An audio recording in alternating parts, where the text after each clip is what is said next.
गरिमा को बनाए रखना उससे भी अहम है। हालांकि नारी आज अपने अधिकारों के लिए जागरूक है, लेकिन कई ऐसी समस्याएं हैं, कई ऐसे प्रावधान हमारे नियमों कानूनों में है जिनमें अभी और सुधार करने की जरूरत है। नमस्कार, आप देख रहे हैं हमारा खास प्रोग्राम नारी और मैं हूं आपके साथ भानु दीक्षित।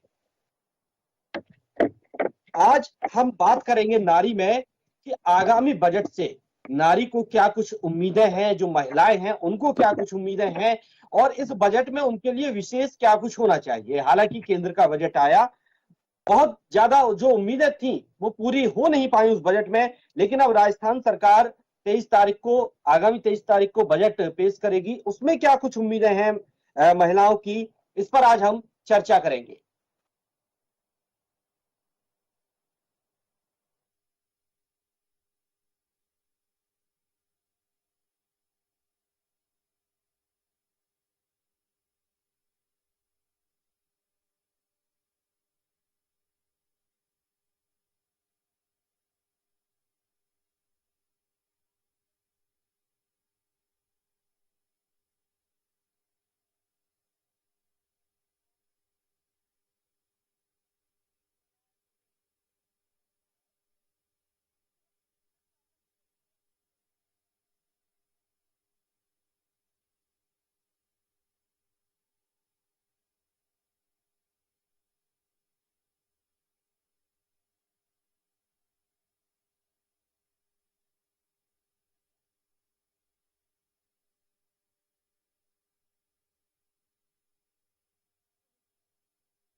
आज हम इस चर्चा को आगे बढ़ाते हैं। हमारे साथ इस चर्चा में शिखा पारिक जी हम जुड़ी हुई हैं। बहुत बहुत स्वागत है मैम आपका जन टीवी पर। सामाजिक कार्यकर्ता हैं शिखा जी। और भी मेहमान हमारे साथ जुड़ेंगे इसमें, उनका भी हम स्वागत करेंगे। लेकिन शिखा जी, सबसे पहले आगामी जो 23 तारीख को राजस्थान सरकार का बजट आने वाला है, क्या कुछ उम्मीदें महिलाओं को इस बजट से है, या ये पूछा जाए कि इस बजट में ऐसा क्या कुछ होना चाहिए कि जो महिलाओं के अधिकार हैं उनको और बढ़ावा मिले।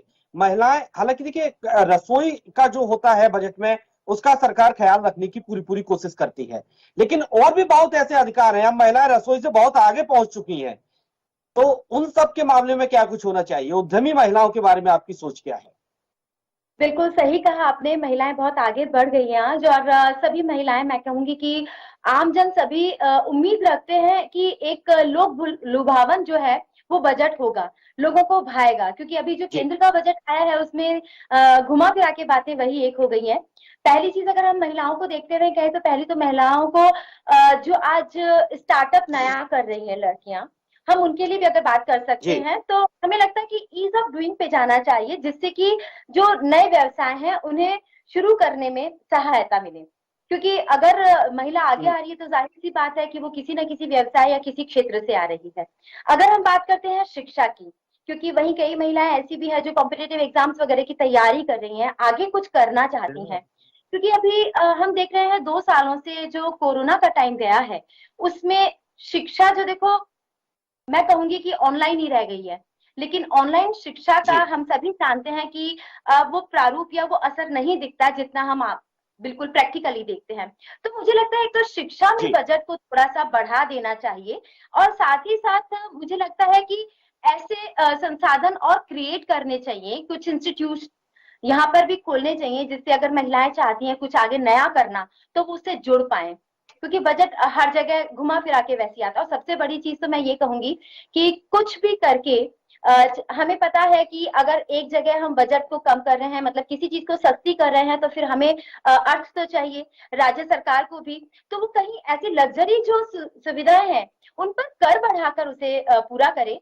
और पेट्रोल डीजल के दाम बढ़ते ही हर चीज के दाम बढ़ जाते हैं। क्योंकि आपको पता है कि कन्वेंस, क्योंकि सीधी सी चीज है, सब्जियां आ रही है तो उसमें भी डीजल इफेक्ट करता ही है। हर एक चीज में डीजल इफेक्ट करेगा, डीजल है या पेट्रोल है जो भी है। तो ईंधन जो भी है अगर वो सस्ता होगा, तो जिस तरह से ईंधन से जिंदगी की गाड़ी चलती है, तो जो सुचारू जिंदगी चलती है उससे हमारे करियर की गाड़ी भी चलती है। घुमा फिरा के बात वहीं आ जाती है। बिल्कुल। शिखा जी, महिलाओं को आगे बढ़ाने के लिए सरकार तरह तरह के नियम लेकर आती है, बहुत बड़ी बड़ी बातें की जाती हैं, बजट में भी बहुत बड़ी बड़ी बातें पिछले बजटों में भी की गई हैं, लेकिन धरातल पर वो उतर नहीं पाती है। धरातल पर वो ऐसा हो नहीं पाता है कि महिलाओं के लिए जो हमने कहा वो पूरा हो जाए, फिर आगे बढ़कर महिलाओं के लिए, महिलाओं को अपने हक के लिए आवाज उठानी पड़ती है।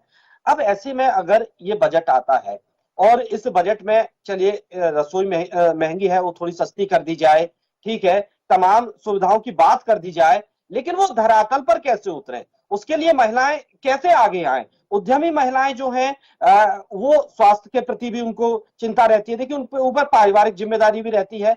अगर वो अपना 9 to 5 कर कर घर पहुंचती है तब तक वो थक हार जाती है, लेकिन मजबूरी उनके सामने ये होती है कि उनके भाई बच्चे भी, उनके लिए खाना भी बनाना है, हस्बैंड के लिए भी काम करना है, परिवार को भी एक साथ सजोकर चलना है एक उसमें। तो इसमें किस तरह से सहजता लाई जा सकती है, किस तरह से इसको सरल किया जा सकता है, इस परेशानी को समझते हुए? देखिए, आपने जो सवाल पूछा मुझे लगता है बजट से तो थोड़ा सा जुड़ा हुआ है, लेकिन ये मुझे लगता है जीवन चर्या पे ज्यादा जुड़ा हुआ हो गया है। क्योंकि अगर महिला जी। काम कर कर आ रही है तो जाहिर सी बात है कि अगर उसके आवागमन की सुविधा होगी तो उसे थोड़ा सा रिलीफ मिलेगा, तो घर जाके वो रिलैक्स होगी। और अगर हम बात करें, मैंने कहा था एजुकेशन की, क्योंकि जहाँ एजुकेशन में सुधार होगा तो वहां पर उन्हें इंक्रीमेंट्स भी जल्दी अच्छे से मिलेंगे, क्योंकि महिला अगर आगे आएंगी तो अपनी काबिलियत को लेकर आ पाएंगी। दूसरी चीज, अगर हम बात करें प्रोफेशनल एजुकेशन की, तो उसमें भी नए संसाधन खोलने चाहिए। आपने कहा कि आम महिला जो है, आम महिला कहूं तो जो एक रोजमर्रा की जिंदगी में जी रही है, जॉब पे जाती है, आती है, तो उसके बाद वो किस तरीके से कोप अप करे। तो मुझे ये लगता है कि जी। जब ये छोटी छोटी चीजें, जैसे कि बजट में अगर थोड़ा सा भी उसे मिलता है तो वो थोड़ा सा रिलैक्स रहेगी। जो भी रिलैक्स रहेगी तो वो अच्छे से उसके साथ काम कर सकती है। रसोई में उसे जुड़ना ही है, अब ये तो उसकी पर्सनल लाइफ से जुड़ी चीज होगी, मैनेजमेंट सही रखेगी तो वो उसमें आगे बढ़ेगी। लेकिन सबसे पहली चीज होती है मानसिक शांति। और जब वो मेंटली सेटिस्फाइड होगी अपनी लाइफ से, क्योंकि वो जब काम करने जा रही है तो वहां पे भी बहुत सारी ऐसी चीजें हैं जो उसे वहां पे फेस करनी पड़ती है। तो जाहिर सी चीज है, उनमें अगर थोड़ा सा बदलाव होगा तो आगे रूटीन में भी आएगा ही। जी। शिखा जी, क्या आपको नहीं लगता कि महिलाओं के लिए एक ऐसा सिंगल विंडो सिस्टम होना चाहिए जहां पर पूरा आधिपत्य महिलाओं को ही दिया जाए, जहां स्टाफ महिलाएं हों और उनकी समस्याएं सुनने वाले महिलाएं हों, समाधान करने वाली महिलाएं हों, जिससे कि महिलाएं अपनी बात खुलकर उनके सामने रख सकती हैं। अगर उन्हें किसी व्यवसाय से संबंधित, किसी कानून से संबंधित, किसी भी चीज से संबंधित जानकारी अगर वहां चाहिए सिंगल विंडो सिस्टम पर, तो महिलाएं अपनी बात वहां रखें और उन्हें पूरी जानकारी मिले। अगर पुरुष वहां स्टाफ होता है तो देखिए थोड़ा सा व्यवहार में अंतर आ जाता है और पुरुष के सामने खुलकर भी वो अपनी बात नहीं कह पाती। ये बात बिल्कुल सही कही आपने, क्योंकि आपने कहा कि महिलाएं बहुत आगे बढ़ गई हैं, लेकिन एक जगह यही है कि एक संकोच जरूर हर एक महिला के अंदर रहता है। जब वो अपनी पर्सनल कुछ बात कर रही हो या कुछ उसके शेयर करना हो, उसे कोई अपनी समस्या बतानी हो, तो सिंगल विंडो वाली बात जहां आती है तो मुझे लगता है कि इससे बहुत ज्यादा सहायता मिलेगी और महिलाएं आगे होकर अपनी समस्याओं को बोल पाएंगी खुलकर। क्योंकि वैसे तो देखिए जागरूकता की भी बहुत आवश्यकता है। कई ऐसी योजनाएं हैं जो सरकार ने चला रखी है, कौशल विकास योजना भी जैसे उन्होंने चलाई है। काफी सारी ऐसे लोग भी हैं जिनके हाथ में कौशल है लेकिन रोजगार नहीं आ पा रहा है। मुझे लगता है कि सरकार को इसे भी अब आगे बढ़ाना चाहिए, क्योंकि काफी सारे ऐसी योजनाएं हैं जो लागू तो कर दी गई है लेकिन धरातल पर अभी वो चलने नहीं लगी है। जी। बिल्कुल। शिखा जी, इस तरह की तमाम सुविधाएं बिल्कुल होनी चाहिए महिलाओं की, लेकिन अगर बजट की बात करें, रोकने चाहूंगा, हमारे साथ और भी मेहमान हमारे साथ जुड़ चुके हैं। स्नेहा कंबोज जी, जो महिला मीडिया प्रभारी हैं बीजेपी से, वो भी हमारे साथ जुड़ी हैं। बहुत बहुत स्वागत है स्नेहा जी आपका जन टीवी पर। जी बहुत बहुत धन्यवाद आपका।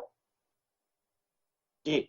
स्नेहा जी, हम आज बात कर रहे हैं कि जो आगामी बजट है राजस्थान सरकार का, उससे क्या कुछ महिलाओं को उम्मीदें हैं। हालांकि सरकार बहुत कुछ देती है हर बार, लेकिन धरातल पर उतरना उसका बड़ा मुश्किल हो जाता है।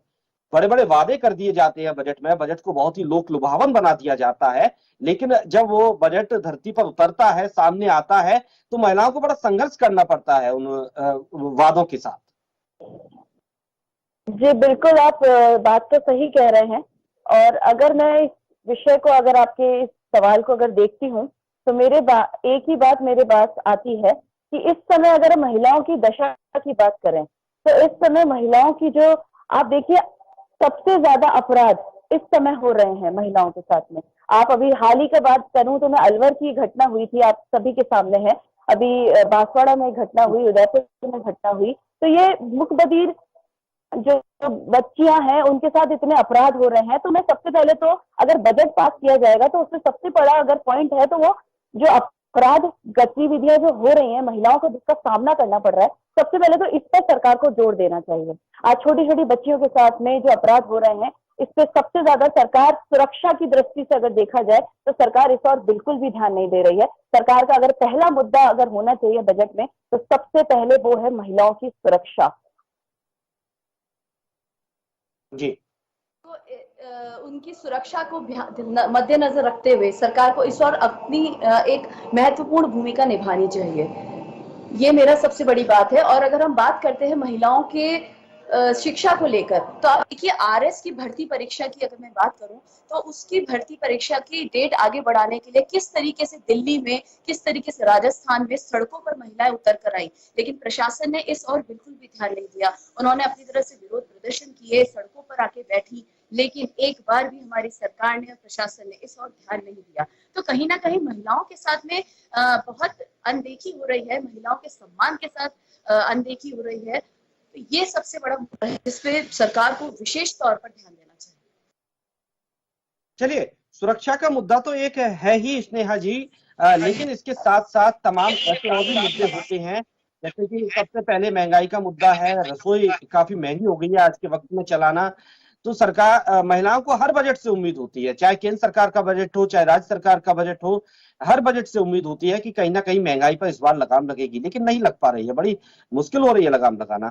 अगर डीजल पेट्रोल महंगे होते हैं तो उसके साथ साथ खाद्य पदार्थ भी महंगे हो जाते हैं।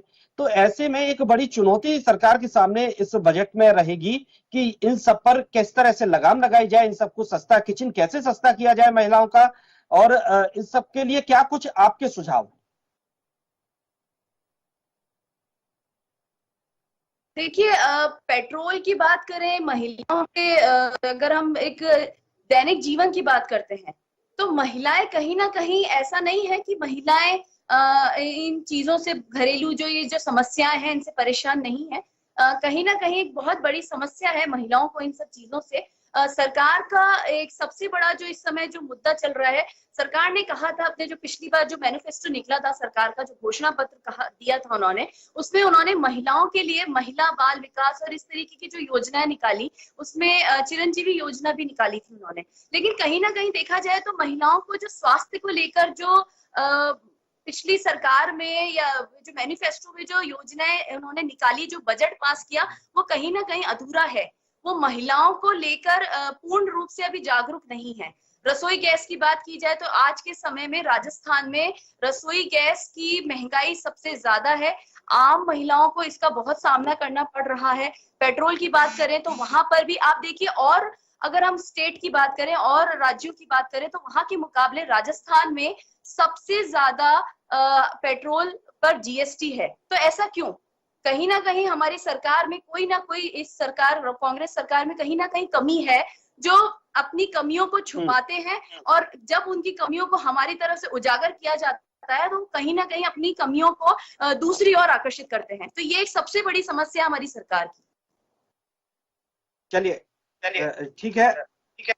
चलिए, हमारे साथ चारू गुप्ता जी भी जुड़ गई हैं, सामाजिक कार्यकर्ता हैं, और शिखा पारिक जी भी जुड़ी हुई हैं, सामाजिक कार्यकर्ता। और चारू जी, आपको बता दूं, स्नेहा कंबोज भी हमारे साथ जुड़ी हुई है बीजेपी से। बहुत बहुत स्वागत है चारू जी आपका जन टीवी पर। नमस्कार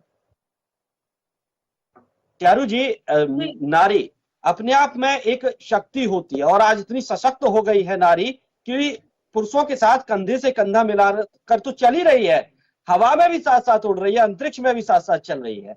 लेकिन चारू जी, आज के वक्त में महंगाई से पार नहीं पा रही नारी, क्योंकि सरकार ने कुछ ऐसा प्रबंध कर रखा है, कुछ ऐसे नियम कानून बना रखे हैं, वो सिर्फ सरकार के हाथ में ही है। और अब आगामी 23 तारीख को राजस्थान सरकार का बजट आ रहा है, तो क्या कुछ आपको लगता है कि इसमें विशेष होना चाहिए महिलाओं के लिए? आपकी इसको लेकर सुझाव क्या है? देखिए, बहुत ज्यादा महंगाई पे डिपेंडेंट तो हम केंद्र सरकार के बजट से रहते हैं, क्योंकि बहुत सारी जो जी पॉलिसीज हैं वो वहीं से आकर के राज्य सरकार में आती है। बात कांग्रेस या बीजेपी की नहीं है, बात आम आदमी की है, बात आम महिला की है, जो कि बिल्कुल। रसोई और अन्य समस्याओं से जूझती रहती है। आप देखिए, सिलेंडरों की कीमत, पेट्रोल की कीमत, ये जो चीजें हैं, ये हम लोगों को, हम महिलाओं को, आम गृहिणी को बड़ी परेशान करती है। और इस बजट में तो हम अब, चूंकि केंद्र सरकार का बजट आ चुका है, तो इस बजट में तो हम यही मांग कर सकते हैं जी गहलोत सरकार से कि जहां भी हो सकता है वो जो जीएसटी, पेट्रोल या जो टैक्सेस है, या जहां वो कमी कर सकती है उसके अंदर वो कमी करें, ताकि जो राजस्थान की जनता को कुछ तो राहत मिले। क्योंकि ये देखिए, पेट्रोल ठीक है। जो है वो चारू जी अगर हम राजस्थान की बात करें तो राजस्थान में महिलाओं में देखिए एक जागरूकता बहुत कम देखी जाती है। जो ग्रामीण परिवेश है, ग्रामीण इलाका है, वहां महिलाएं स्वास्थ्य के प्रति बहुत कम जागरूक रहती हैं। तो क्या लगता है कि वहां पर, हालांकि सरकार बहुत सारी स्वास्थ्य सेवाएं दे रही है, बहुत सारे स्वास्थ्य जागरूकता कार्यक्रम भी चला रही है, बावजूद इसके बहुत सारे ऐसे मामले आ जाते हैं सामने जिसमें पता चलता है कि वो जागरूक ही नहीं थे, उन तक सरकार की सेवाएं, जो योजनाएं हैं वो नहीं पहुंच पा रही थी। इसको लेकर क्या कुछ होना चाहिए? इसको लेकर के पिछले बजट में गहलोत सरकार ने एक बहुत अच्छा प्रावधान किया था। स्वास्थ्य संबंधी समस्याओं को जी लेकर उन्होंने एक उड़ान योजना निकाली थी, जिसके अंदर की महिलाओं को सैनिटरी नैपकिन देने की निःशुल्क व्यवस्था दी, जिससे कि वो होने वाली जो अपनी बीमारियां हैं उन सबसे मुक्त पा सके। इसके अलावा उन्होंने एक इंदिरा महिला शक्ति केंद्र भी उन्होंने स्थापित किए हैं हर जिले के अंदर, जहां पर कि वहां का बैठा हुआ काउंसलिंग स्टाफ महिलाओं को सरकार की विभिन्न योजनाओं से अवगत कराएगा, उनकी होने वाली समस्याओं का निदान करेगा। तो ये योजना अभी पटल पे आने लगी है, और मुझे लगता है कि आने वाले 5-6 महीने में जो हम ये देख रहे हैं कि योजनाएं नहीं पहुंच पाती हैं, इसके अंदर बहुत अच्छा इजाफा, मतलब इसके अंदर बहुत अच्छा लोगों को फायदा मिलेगा, महिलाएं जागृत हो पाएंगी। ये जो शक्ति स्कीम है, चलिए इससे बहुत फायदा होने वाला है। चलिए ठीक है। ठीक है, स्नेहा जी जिस तरह से इस बार कृषि के लिए बजट अलग से आ रहा है, क्या आपको लगता है कि महिलाओं के लिए भी बजट होना चाहिए? जी बिल्कुल। महिलाओं के लिए अगर हम बजट की बात कर रहे हैं तो महिलाओं के लिए बजट होना चाहिए, क्यों नहीं होना चाहिए। महिला एक हमारे देश की एक सबसे सुरक्षित नारी है, और कहते हैं कि यत्र नारेषु पूज्यन्ते रमन्ते तत्र देवता, जहां नारियों की पूजा की जाती है वहां देवता निवास करते हैं। तो राजस्थान सरकार में नारियों की पूजा क्यों नहीं की जा रही है? तो नारियों के लिए अगर बजट की बात करूं, जिस तरीके से आपने बोला कृषि की बहुत सारे बजट आए हैं, इसी तरह से नारी की एक ही बजट की मैं बात करूंगी कि सबसे पहले नारी की सुरक्षा की दृष्टि से एक बजट पास होना चाहिए, ताकि महिलाएं और बच्चियां विद्यालयों में, कॉलेज में, सड़कों पर, अपने घरों में, सब जगह एक सुरक्षित ऐसा वातावरण हो जाए उनके लिए, ताकि वो एक सुरक्षा का भाव महसूस कर सके। आज अगर किसी महिला के साथ कुछ होता है तो वो अपनी बात प्रशासन पे अगर लेके जाए तो प्रशासन उनकी बात सुने, उस पर एक कार्यवाही करे और हाथों हाथ तुरंत कार्यवाही करे, और जो भी मुजरिम है उसे सख्त से सख्त सजा उसे दी जाए। इस तरीके की कानून से मैं विशेष रूप से एक ऐसा प्रावधान निकाला जाए। फास्ट ट्रैक कोर्ट की अगर बात करूं तो पिछले वाले मैनिफेस्टो में ये कहा गया था कि फास्ट ट्रैक कोर्ट बनाए जाएंगे, त्वरित मांग की जाएगी तो उनकी जो भी कार्रवाई है वो की जाएगी, लेकिन ऐसा नहीं हो रहा। फास्ट ट्रैक कोर्ट तो बन गए लेकिन किसी की सुनवाई नहीं होती है। प्रशासन पे जाओ तो प्रशासन में पुलिस उनका कार्रवाई नहीं करती है। मलवर की बात करें तो वहां पर स्नेहा कंबोज जी, जिस तरह से केंद्र सरकार से बजट की उम्मीदें थी, महिलाओं को वहां भी निराशा हासिल हुई। बिल्कुल ऐसा नहीं है। महिलाएं अपनी तरफ से केंद्र सरकार के द्वारा जो योजनाएं दी गई हैं उसका अक्षर अक्षर पालन किया जा रहा है। महिलाओं को वो सारी सुरक्षाएं मिल रही हैं जो केंद्र सरकार के द्वारा मिल ही रही हैं। राजस्थान सरकार की बात करें तो यहाँ पर कई ऐसी योजनाएं हैं जो महिलाओं तक नहीं पहुंची है, लेकिन केंद्र सरकार की हर योजना जन जन तक पहुंच रही है। ये मैं आपको इस चीज के लिए मैं आपको कह सकती हूँ कि हमारे सरकार में एक एक योजना का लाभ हर महिला उठा रही है। चलिए शिखा पारिक जी, इस राजस्थान सरकार के बजट से तो महंगाई हटाने की उम्मीद की जा रही है, लेकिन केंद्र सरकार से क्या आपको लगता है एक नारी होने के नाते की कुछ सहूलियत मिल पाई थी उस बजट में? जी, जहां तक इन्होंने कहा मुझे लगता है कि थोड़ी बहुत उन्होंने पहल जरूर की है, लेकिन वही चीजें हैं कि कई उन्होंने मिशन चलाए, जैसे अभी मिशन शक्ति की बात की थी चारू जी ने, तो मैं कहूंगी मिशन वात्सल्य की भी बात हो रही है। तो मैं यही कहूंगी कि जैसे दूसरे राज्यों में महिलाएं वाकई में इस चीज को लाभान्वित हो रही हैं, लेकिन राजस्थान में थोड़ी पिछड़ी हुई हैं। जी, कहीं ना कहीं राजस्थान में पिछड़ी हुई है। बिल्कुल शिखा जी, राजस्थान सरकार महिलाओं के नाम पर जमीन देती है, उसमें रियायतें मिलती हैं बहुत सारी, लेकिन देखा यह जाता है कि जमीन तो महिलाओं के नाम पर ले ली जाती है, लेकिन उस पर आधिपत्य पुरुषों का होता है। क्या इसको लेकर कोई कानून? अभी भी हम देखें तो कमोबेश सभी जगह ये हाल है। पितृसत्तात्मकता जो हमारे परिवार में हम देखते आ रहे हैं, यही वजह है कि काफी सारे ऐसे अधिकार हैं जो महिलाओं को दे दिए जाते हैं, लेकिन फिर भी उस पे आधिपत्य जो है वो पुरुषों का ही होता है, क्योंकि पितृसत्तात्मक है ये। लेकिन जहां तक अभी बात करें हम कि महिलाओं को कितने अधिकार मिल रहे हैं, तो उसमें मुझे लगता है कि एक जागरूकता का अभियान जरूर चलाना चाहिए, क्योंकि एक जगह ही होता है हम बहुत सारे अभियान चला देते हैं लेकिन उसका फायदा महिलाएं नहीं ले पाती हैं। तो मुझे लगता है कि जागरूकता अभियान भी जरूर होना चाहिए कि सभी महिलाओं को पता हो आपके अधिकार ये है और आपके लिए सरकार ने ये मुहिम चलाई हुई है, तो आप इसका फायदा उठाएं। जी, महिलाओं को टैक्स में भी राहत मिलनी चाहिए शिखा जी। जी बिल्कुल मिलनी चाहिए। जब महिलाएं सब चीजों में आप देखिए कि सबसे ज्यादा संघर्ष जो हम कहें अगर तो महिला ही करती है। अगर महिला एक जॉब पर भी है तो घर उसे ही संभालना है, बच्चे उसे ही संभालने हैं। तो रियायत की अगर हम बात करें तो मुझे लगता है टैक्स में जरूर मिलनी चाहिए, क्योंकि अगर हम जाते हैं रोडवेज में महिलाओं की टिकट सस्ती है, रेलवे में भी मतलब महिलाओं के लिए कई स्पेशल डेज पर उन्हें वो सब दिया जाता है, उन्हें डिस्काउंट दिया जाता है। तो मुझे लगता है कि इसमें भी रियायत जरूर मिलनी ही चाहिए, इससे वो अपना ठीक है सेविंग भी अच्छे से कर पाएगी। बिल्कुल चारू गुप्ता जी, जिस तरह से आजकल महिलाएं जॉब भी करती हैं, अपने घर परिवार को भी संभालती हैं, बहुत सारी उनके ऊपर जिम्मेदारी होती है, तो इसको लेकर तमाम हालांकि कानून बने हुए हैं। देखिए वक्त वक्त पर उनको उस तरह की लीव भी मिलती है जिस तरह की उन्हें जरूरत होती है। लेकिन अगर क्या आपको, मैंने अभी शिखा जी से भी यही सुझाव लिया था कि अगर महिलाओं को लेकर एक सिंगल विंडो सिस्टम होना चाहिए जहां महिलाएं अपनी बात खुलकर रख सके, अपनी जानकारी वहां से पूरी ले सके, महिलाओं को सीधे तौर पर जानकारी मिले और स्टाफ भी पूरा महिला ही हो।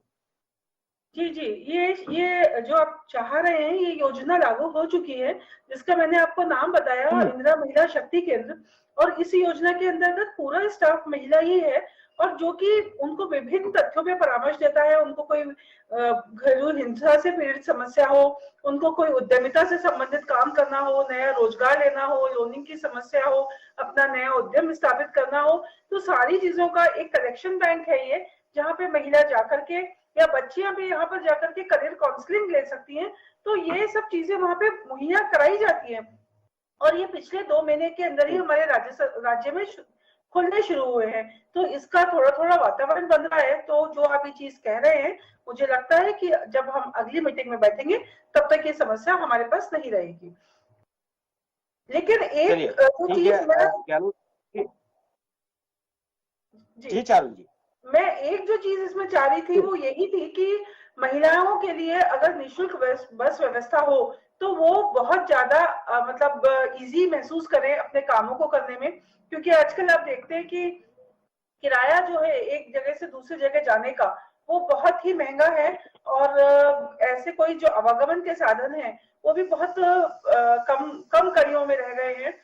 तो या तो अपना पर्सनल व्हीकल हो या फिर अधिक किराया देकर के जाना पड़ता है। तो जैसे अभी शिखा जी ने कहा कि कुछ विशेष दिनों पे रियायत दी जाती है। अगर ये रियायतें 365 दिन महिलाओं को किसी काम करने के या जॉब करने के उद्देश्य से या अपना व्यवसाय करने के उद्देश्य से दी जाए, तो जो अभी ये बात हो रही है कि हमारी महिलाएं पिछड़ी हुई हैं या अभी बहुत जागरूकता की जरूरत है, मुझे ऐसा लगता है कि वो जो स्टेप है जागरूकता वाला या उनके आगे बढ़ने वाला, वो बहुत जल्दी आगे आ जाएगा।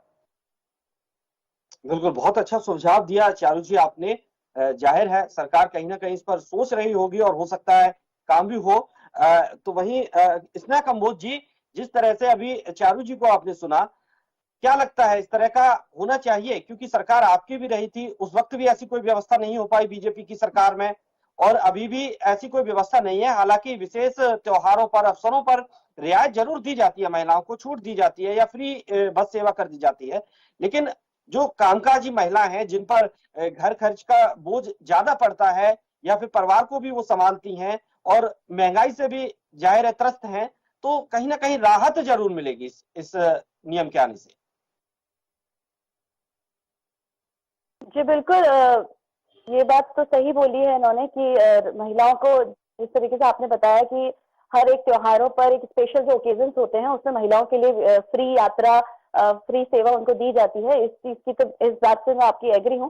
पर जिस तरीके से चारू जी ने अभी कहा कि ये जो महिलाओं की एक जो बस की जो फ्री आपने यात्रा की बात करी है, तो मुझे उम्मीद है कि सरकार इस और जरूर ध्यान देगी।